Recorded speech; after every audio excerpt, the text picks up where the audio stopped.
Hey y'all, we cow people now. That's right, Meghan and Harry are now cowboys living out their lives in the deserts of California where they can do whatsoever they want to, not bother anybody, nobody will bother them. They will live in privacy on a ranch and listen to country music. They have decided their next grift. Let's get into it. If only it were true. Hello everyone, welcome back to my channel, Leilani of Barbados. We must talk about the fact that Meghan and Harry have been baptized, hallelujah, as country music aficionados, stalking down every country album in the country.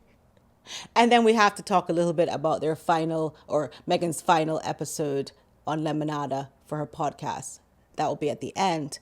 But I have a lot to say about them stalking down this James Taylor. James Taylor is 77 years old. He is 6-time Grammy Award winner. I mean, I've never heard of him, to be very honest with you. And I'm more of a Neil Diamond person if you want to ask me about this genre of music. So Meghan posts on her Instagram and she uses these taglines like, "In my concert era, thanks James." The last tagline, annoyingly, for Beyonce was "About Last Night," which was literally a movie in 1986. About Last Night. This girl is so Arrested Development, living down in the past, as we would say. She is so late to the party. And these taglines are so cringy. And she's in the back of the crowd and somehow she gets to go backstage to get some freebies. She had to force this gentleman here. He has a pop-up book that he dedicated to his nephew. A picture pop-up book. And you can see from, I just want you to look at this picture. She's still directing him through the back of her hand here, behind her other arm. She's like, just right there. But she has to hold her arms down because she's so controlling and she can't help but tell people what they must do. So here she is with her hair all messed up. I don't know what is going on. Her hair pull up. Give me the gift. Give me my freebies. I must take away something. I think she must have a room at that Montecito mansion just full of random gifts that she's stolen and forced people to give her. And speaking of forcing, she also forced James Taylor to take this very awkward photo with her. You can see the man is not about this life. He's like, who are these people? Can I go home and relax myself? I'm 77 years old and I'm still doing tours. Can I go home now? Harry looks like a... Oh, by the way, I noticed in my last video that a lot of you said what you thought Harry was doing, knocking at his friends' doors. And a lot of you said he was looking for his dealer, you know what I mean. And here he has now personified that image by becoming the dealer in this ski hat and this random outfit that he's wearing. And also his pose is very gangster, if I may say so myself. Someone was saying that Harry needs a training bra in this photo. Girl, it's all falling apart. They don't have to do this. Her face in this picture is very... I don't even know what to say about it. I have a loss for words. But there were people who put together a lot of photos of her and other famous people, which makes her look even more of a degenerate to just go along forcing men to take photos with her and sidling up to them like this. I don't know if Meghan is a vampire, that she's been doing the same shtick for so long. Perhaps it's time for her to get a steak. You know what I mean? Yes, I'm talking about Outback Steakhouse. Get a steak. Get a steak. And just rest herself once and for all. This is so cringy. But it gets worse. I don't know why she keeps carrying Harry to these kind of concerts. She took him to the Beyonce concert and you saw how he reacted there. He didn't know what to do with himself. He was clearly unhappy. She just keeps bringing him places that he obviously doesn't want to go to, but she, for some reason, her vision through her lens, as she would say, is something's going on with this country music thing and these procuring of these older stars. And there's some other grift that she's trying to do. And Harry has no idea about it because she blinds him from the media so much that he has no idea what is really going on and how people are criticizing them. And even, and we're going to get to this later, but even in her interviews with her founders, they are always talking about the fact that they need the criticism, they need the backlash, they need to know what people want and what people don't want. And it's so funny that she's up on this podcast interviewing people who have had to deal with this backlash and had to retool their businesses to fit their audience and, well, their consumers. And yet she will not open her comments on any of her Instagram photos. So the whole point is that they are now country music aficionados. They are now showing up to country music concerts. In fact, as you know, in her was it As Ever with Love Megan, whatever it is, in her cooking show and in all of her Instagram posts, she uses a lot of Motown and jazz and black centric music. But it looks like she's done with that and she's moved on to everything else. You know, Megan is all things to all people and yet nothing at all. It's a net zero for her every time. And speaking of making bad choices and inserting herself everywhere that she should not be, the whole Brooklyn Beckham situation, Brooklyn and his wife Nick Peltz trying to procure them off of their parent. You know, I don't know what to say about this. My initial reaction is that Brooklyn Beckham and Meghan and Harry never met. I don't believe that story. Nick, the wife of Brooklyn, is upset because the little brother of Brooklyn is now dating Brooklyn's ex. I think that's what the problem is. And that's why they have been staying away from the family, because now the little brother is bringing this girl around that used to date her husband. Nick is very wealthy, she's very snobbish, and she's not very nice apparently. And she even is disrespectful towards her mother-in-law, Victoria Beckham, the guru, the goat, okay, of the fashion industry. She refused to wear her mother-in-law's designed wedding dress. Instead, she went for Valentino. Look, I just want to say, all of this is rich people talk, but on a real level, on a grounded level, you don't disrespect your mother-in-law. I've had to wear things that my mother-in-law gave me to wear that she didn't design. She's not a designer. But because she told me to wear it, I was like, okay, girl, because apparently I'm the same size as her or whatever. So she was happy to give me stuff to wear that she could not give other family members. And girl, I had to wear that shit. That's just what you do. So for this woman to be Victoria Beckham, designer, and designed a wedding gown for Nick to marry Brooklyn, Victoria's son, and she snobbed it off, this woman wasn't coming nowhere around Meghan and Harry. I just don't believe the story. I understand that people are still trying to mix up with Meghan and Victoria and David Beckham, because there was an issue before where they parted ways and decided not to be friends because they did not have the same family values according to David Beckham. So they decided not to be friends when the Harkles first moved to California. But we don't have to bring them up again. We don't have to make this a thing. I don't think it's a thing. I don't know if they were at the dinner, if they went to the dinner, the Brooklyn and his snobbish bitch wife. But whether or not they did, who cares? You know?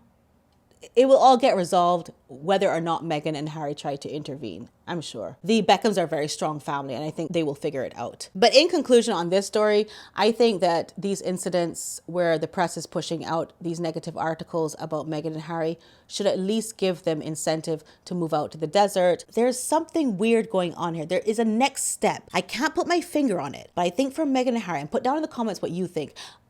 Don't you think that there is a next step going on here with all the failed businesses and all the failures and all the, lost court cases and all of it, that there's some next step that they are trying to do, but I just can't put my finger on what it is. I just have to spend more time thinking, but I can't right now because we have to move on to the final podcast. Don't worry, it's going to be very quick.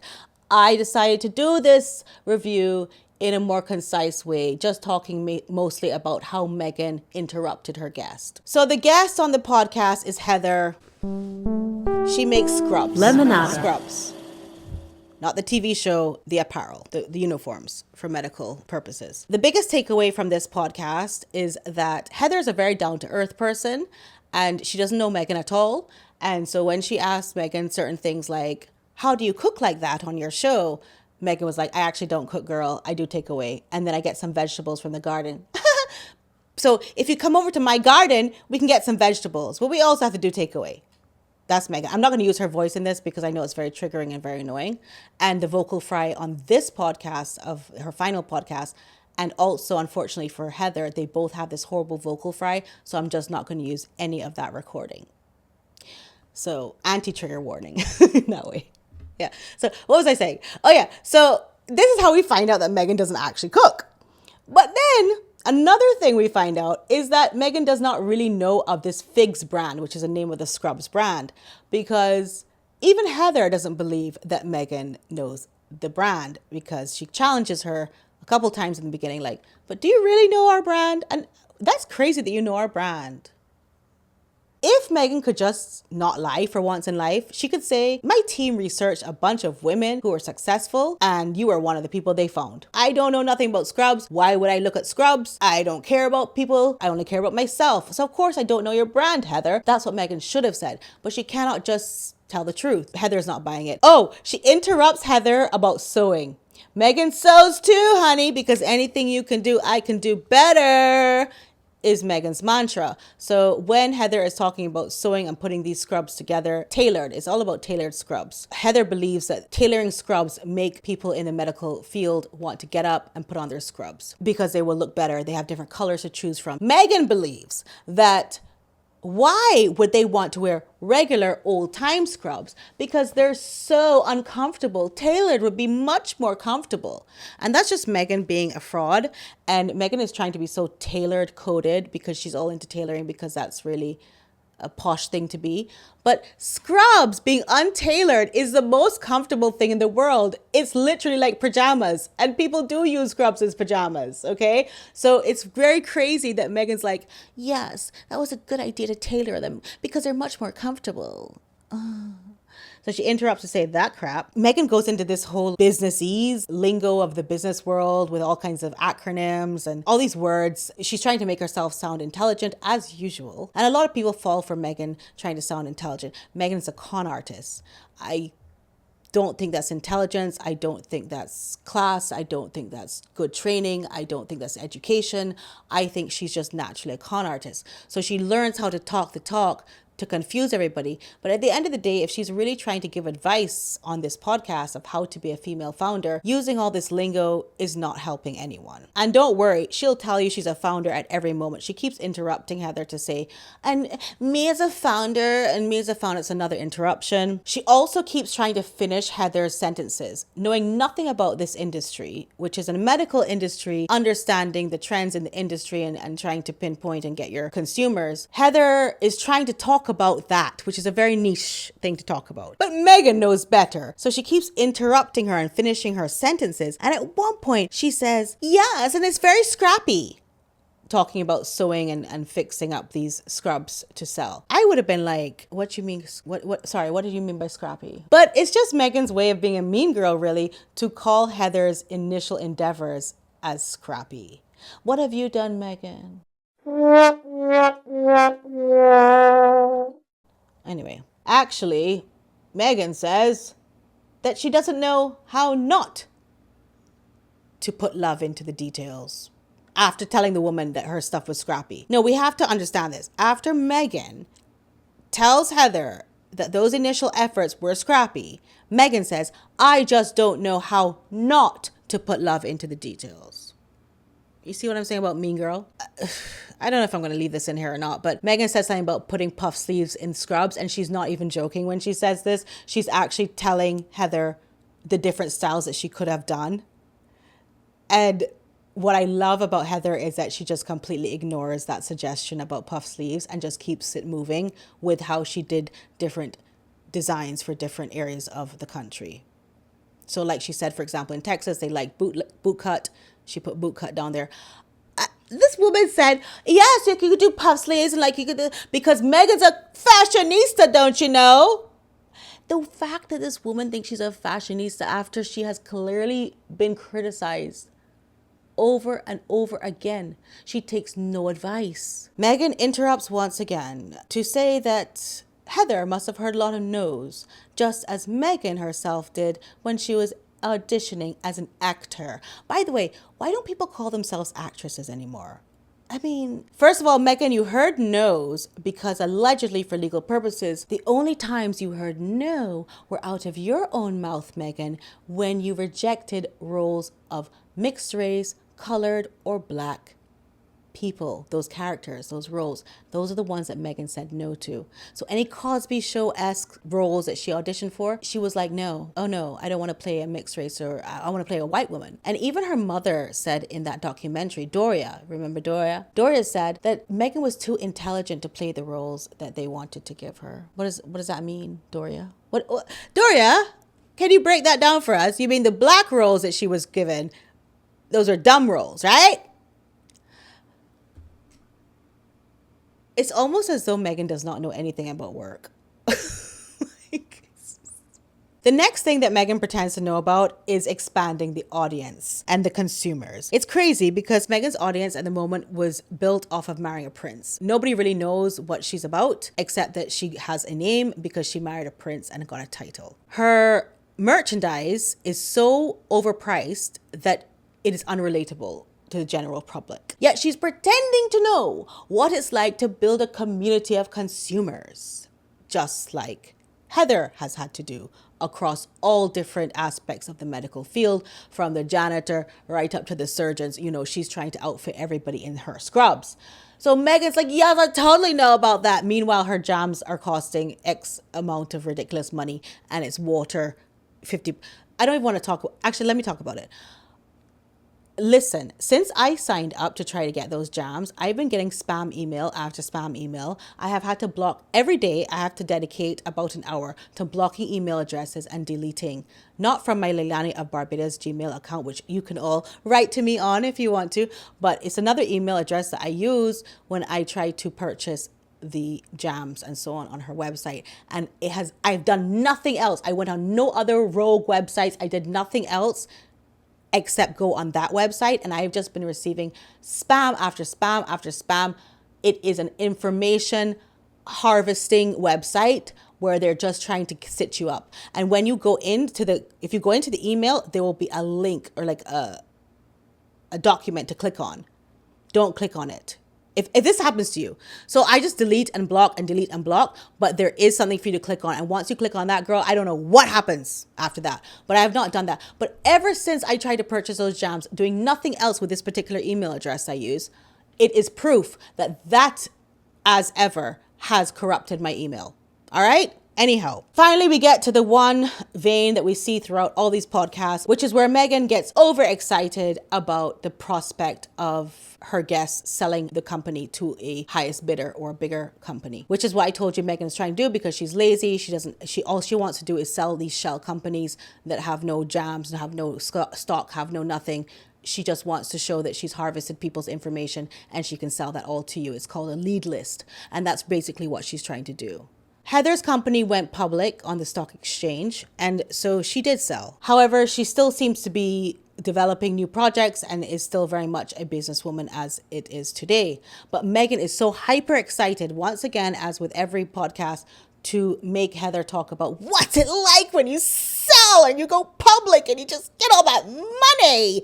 Because that's all Meghan wants to do, is get all this money for doing nothing. In conclusion about this episode, I'd like to say that Meghan was really the most bunny boiler we've ever seen her. She really pretended that she knew more than Heather about the medical industry and the uniform industry, knew more about apparel, knew more about everything that Heather has done. And like I said, Heather is very grounded. She talks really straightforward, and Meghan was trying to bombard her with all these other ICOs and SEO and then the OPEs and all these words and trying to say that she knows about sewing things. And it was just the most, almost like it's like, I don't know, Meghan has like a psychotic problem of trying to be somebody else. She's so unhappy being herself that she has to pretend to be somebody else. And you saw it the most in this episode, in my opinion. But in closing, I just wanted to say one thing. I want to say thank you so much. You know, the only time I've ever asked you if you wanted to support a cause is when my friend's daughter was doing Empower Her Essence, which is putting pads in restrooms in the islands of the Caribbean so that children would not have to miss school when they were seeing their periods. Joining us to speak about this initiative is founder of Empower Her Essence Foundation, Sereina. That went really well. Thank you all so much for all your donations. And also she did such a good job doing that. I'm going to show you the video, but I want you to know she got the highest award she can get in Miami, where she goes to school. She goes to school in Miami, and the Miami Herald, or the El Nuevo Herald, which is the newspaper of Miami, has given her a Silver Knight Award, which is the highest award she can get. Our Silver Knight in Journalism from Miami-Dade and Monroe launched Empower Her Essence after learning that 10% of girls in Jamaica were missing school each week because other families couldn't afford sanitary napkins. She raised more than $10,000 and installed over 20,000 napkin dispensing machines in Jamaican schools. and a women's shelter, benefiting 9,000 girls and significantly reducing school absences. Working with Confidence Jamaica, the machines are filled monthly to ensure the program's continuity, and she's worked with Jamaican officials to break down the stigma behind this issue. I am committed to expanding this initiative throughout Jamaica and beyond, ensuring menstrual equity becomes a reality for every girl, said our 2025 Miami-Dade and Monroe Silver Knight in Journalism. From the Cushman School, Sereina Apodaca.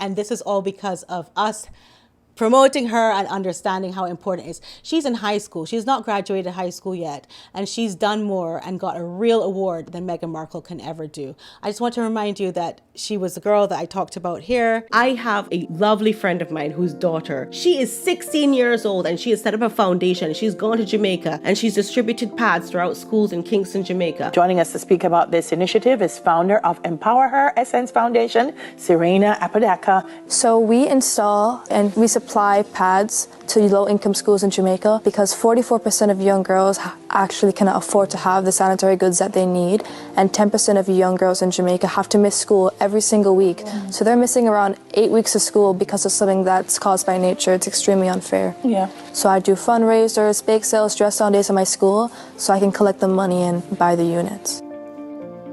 It just goes to show that if you want to do something, you can. And if you want to donate to Sereina's Empower Her Essence Foundation, I will put the GoFundMe link in the description. And I will also link the Instagram account so you can keep up with the foundation's progress. Thank you. Her name is Sereina. She's a beautiful girl. I've known her from the time she was in her mommy's tummy. And let me tell you, I'm trying not to get emotional, but I want to tell you, I was absolutely in bits when I saw this award ceremony because she did not know she was going to get the award. She just went for the presentation. Thank you all to my community here who donated to Sereina's Empower Her Essence Fund that got these pads into these schools throughout the Caribbean. Thank you all so much for trusting in me. And when I tell you, I know people that actually do things. Meghan Markle does not do things. She cannot do anything. A little girl in high school works so hard, and a part of this is maintaining a very high GPA and other extracurriculars on top of actually doing the charity as well has to be maintained in order for her to get this. I'm going on too long, but I know that a lot of you were very helpful in this. So as I'm like, my eyes are watering, but thank you all so much. And I love you all so much. And don't forget, subscribe, press the bell notification, and I'll put Sereina's link in the description as well so that you can go to her Instagram and her website and look at how she's doing well. It's a great thing to watch. I love you. Bye.